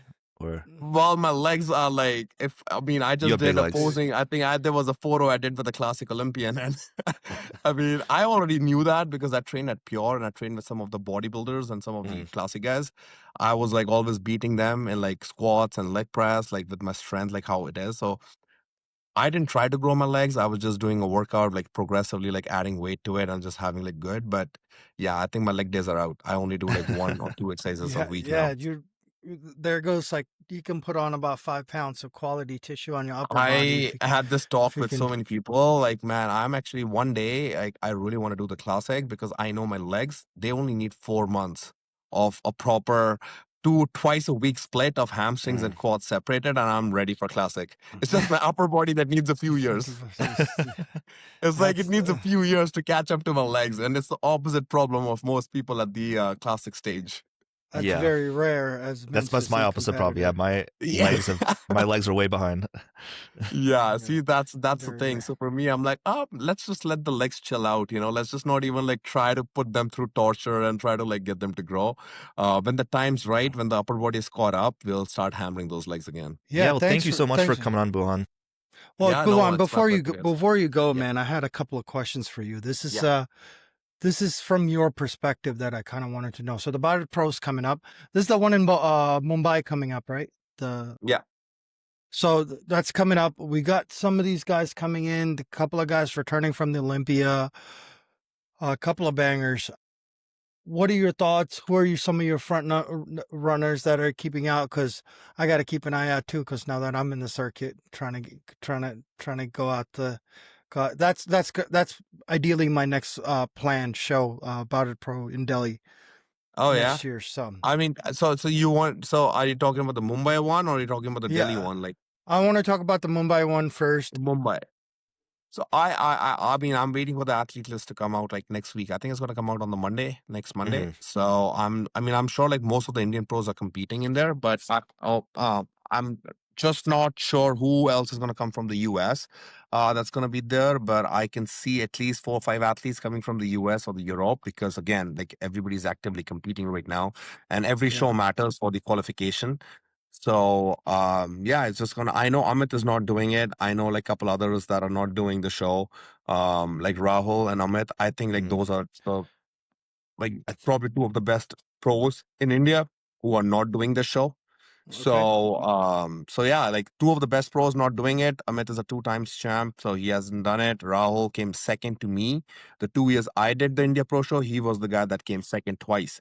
So again, obviously, in my eyes, those are the two best athletes, right? yeah, Next to me. And I think Manoj is doing it. Anik yeah, Manoj is is doing doing it. it. Manoj is doing it this year. So yeah, I'm excited to see like how he shows up. But again, I think if anybody from the US or the Europe comes up, it's going to be a battle. And yeah, I'm just excited to see the show. I Until I see the list, it's very hard for me to Yeah, like say who's. I Are you don't going to know be if Anik there? is even doing it. I am. I'm actually going there for my gym, my gym equipment sponsors, also my like one of the other sponsors that I have. So it's gonna be like a good time for me to just not be competing, just being part yeah, of the expo. Just being a legend out there. That's good. Yeah, so I'm excited for that. But next year, maybe Delhi, I don't know. I don't know if I'm going to compete in that show or not, but I know that Delhi is just a great show because it's like 30 minutes away from it, the venue from my gym. Mhm. It's about 30 minutes away. And I can't wait to host every athlete that's going to be coming there from India, from outside, everybody at the gym. And it's Mhm. just going to be finally like a great gym that people will be able to train and finish the prep. And the most important thing, photo shoots, content, Yeah. right? Yes, Like it's just absolutely. huge gym with a lot of videographers, photographers. So I'm excited for the next year's Delhi Pro Show. That's for sure. Yeah, I mean that's definitely on my bucket. Definitely on my bucket list was to compete in India, and then obviously now that this honeypot's added into the pot, that you got a Yeah, gym there yeah, that you can really train and kind of absolutely. live inside. The best It's part just is said absolutely like that there's our service apartments right on top of the gym. There's like 23 floors. All of them are service apartments. So they're like $35 a night and you get a whole microwave, you get a whole room with a kitchen, fridge, everything, anything you can think of. Meat shop is downstairs to get your own meat. The grocery store is downstairs to get your own groceries. And obviously the gym has a health cafe as well. So it's a that's one-stop shop. Wow, that's awesome. Yeah. just come to India and just It's a stay there as camp. a It's a it's resort. it's a camp. Yeah. It's literally a camp. That's what Amit did. He was here for 2 days. He just stayed at those apartments. And I know Sumit, who's a classic physique Olympian, he's gonna Yeah. be here like for like spending 2 months to just be able to live there, train, and just do it as a camp. So yeah, exactly. That's exactly what I was thinking about doing. Just come in there, It's Yeah, I mean, if I lived perfect. in India, fully spread. I'd be moving there and Dude, just it is yeah. the best thing. I mean, US is even less. I think it's like what $24 a night. I mean, think about it. Like 30 days, $24 a night. You're getting Yeah. everything you need. Plus, you don't have to cook and clean because you have obviously maid come in to cook and Yeah. clean because it's a service apartment. So I'm like, this is the heaven for bodybuilding right now. Exactly, exactly. No, that's so Yeah. awesome. It'd be cool to see it become like the new like oxygen, where people just go out there and Yeah, stay yeah. as a At camp and least for India, I mean, I'm gonna yeah. definitely like. That's why I'm excited for the next year's Delhi Pro Show because it's gonna really show and have people come in and they can just stay and like it's just always good to have that community driven Yeah. aspect to a Comfort, gym comfort is everything and during comfort. prep, Yeah, man. Yeah. yeah, So that's yeah, very important. Yeah, no, absolutely. It's almost like it's like exactly what you said. It's almost like a boot camp for preppers for yeah, yeah, bodybuilding. yeah, One yeah. stop, and it's not like Yeah, I you just go take out the after elevator. 10 You just o'clock. take the elevator down, do your fasted cardio, go take a cold plunge, go up, back up, eat your meal, come back down, take a train in, go back up, Yep. take a nap, come back down, finish a third cardio session in. Yep. Exactly. That's perfect. Let's see. Yeah, then we got that. And oh yeah, I have one more question, man. You Yeah, mentioned how people are hopping in a lot of shows, man. What do you think about the new qualification I system? love it. And my first qualification was 2019, which was the first year that did the point qualification system.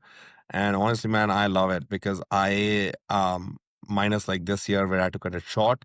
I love doing like 5, 6, 7 shows a year. Like I like the endurance game. I like the marathon. I like the like Okay. because you can get 1 or 2 shows. It can be in your favor. It cannot be in a favor. Plus, a lot of people can sprint for a prep. You can Mhm. work really hard and go all out on 1 show 2 year, but can you do that for 6 shows in 6 weeks?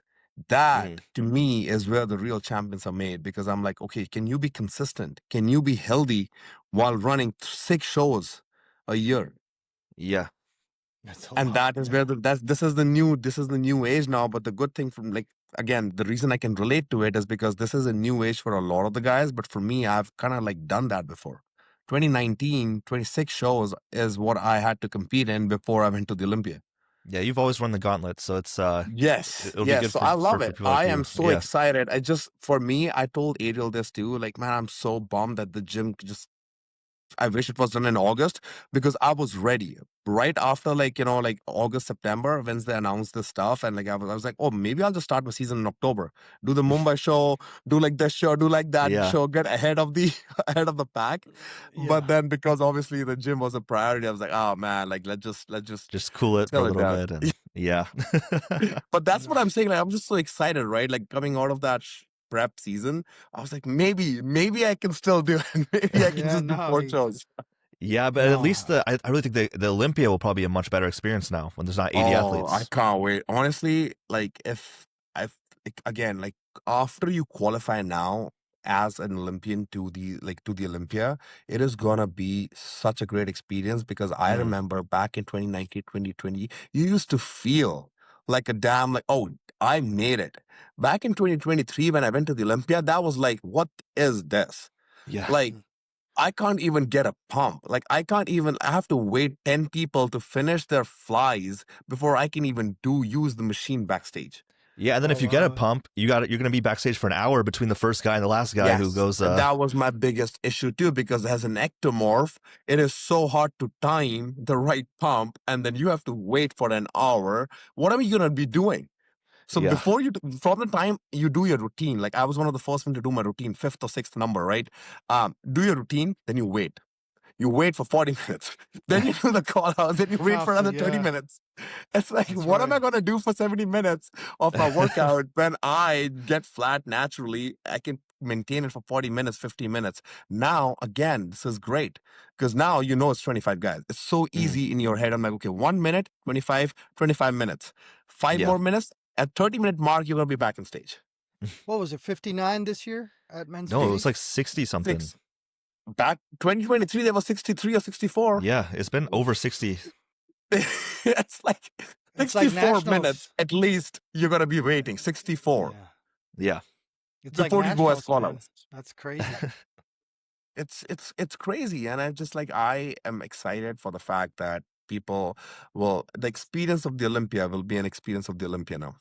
Yeah. Yeah. I really think it was needed. It was needed for sure to bring It in. They was, need to rein it and in a little bit. yeah, it was definitely, and it's going to be exciting. But again, I think with the amount of shows that they've added, it's just going to be it's going to be a war. It's just going to be like people are already having like 18, 20 points already. Yeah. How is it going to be starting in April? I really want to see. Yeah, it's when they're closing in the ballots, when all that. I think 6 is not enough Mm. anymore, sir. I think you need to run like a 8. Like gauntlet is not enough. You need to run 2 gauntlets. That's how many you need now. Well, I'm getting prepared for it. I think I should. That's my goal. I'm rehabbing now, and after Yeah, the rehab, hopefully by next summer, then I'll be able to step back on. yeah, I'm just yeah, excited. I'm just excited to just see what's up, what the possibilities are.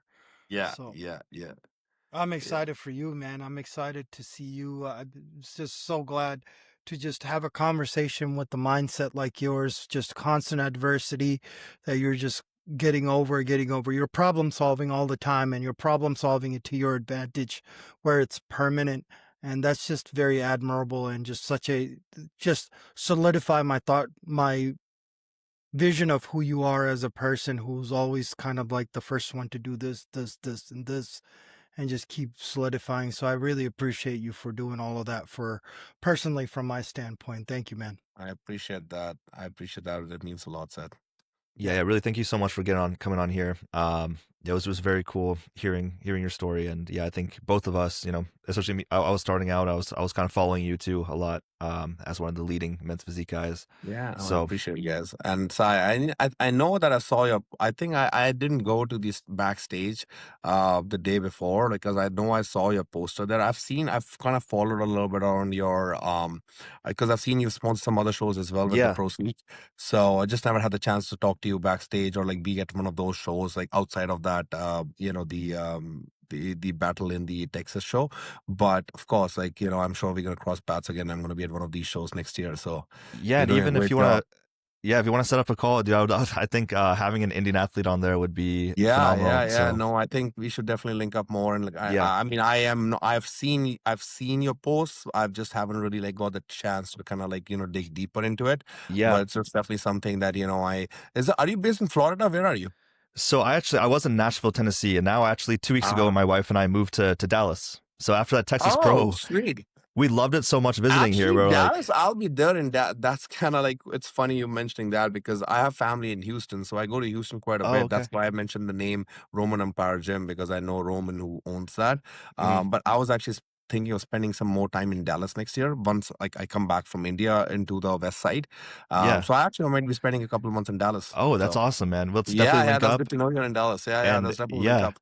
and the gym here, Absolute Recomp, though, it's Yeah. incredible, Yeah. incredible. Yeah, It's I like, think there's a couple gyms back in 2018 was my first time and I actually went to Destination Dallas. okay, I drove from Houston to meet Jeremy He was like, I was like a big fanboy of Jeremy. That was the year I turned pro. So the first athlete I wanted to meet is like Jeremy, because Yeah. Jeremy Portman, right? Yeah. And then kind of like just became friends with him afterwards, signed up with Dog Sport and all that. But yeah, I drove to destination Dallas to just be able to hang out with him, and Ryan at the time, who was like Mhm. his coach and also my coach. So yeah, so that was the first gym, and then this time I went to Absolute Recomp. So there's some really good gyms in Dallas. Yeah. No, Yeah. I think absolutely, man. Pure Muscle was always my favorite gym that I've ever been to. And Yeah, Absolute Recomp I went to, I'm like, man, yeah, it's right there. yeah, So yeah. that's That's one of the awesome. reasons we moved here was our house is 10 minutes from Destination Dallas and 15 minutes Oh from Absolute wow. Recomp. So Oh wow, it's nice. that's Yeah. awesome. Yeah, we'll definitely link up. I know I'll be in Dallas for at least like a month, if not 2 months. So yeah, we'll definitely talk then. 100%. Yeah. Sweet, awesome. Thanks, guys. Hey, Yeah. thank Thank you, you. And we Bhuwan. I should appreciate definitely, you, brother. yeah, we should definitely come Yeah, back on thanks. again, and maybe in like a Absolutely. couple months or a month or two. And Yeah, I think it'd be really cool to talk more about, all three of us have started businesses, and I think it'd be really cool to yeah. get more into Same that. And backgrounds. Yeah, same yeah, journeys. Yeah, no, absolutely, man. I'll be happy to come back out. So just shoot me a text, said, and yeah, let's do it maybe in a month or two. Yeah. Okay. yeah, Yeah, that and sounds I good. appreciate you, Bhuwan. I'll text you later, brother. Thanks a lot, said. All right. Thank you. It was nice meeting you. Bye.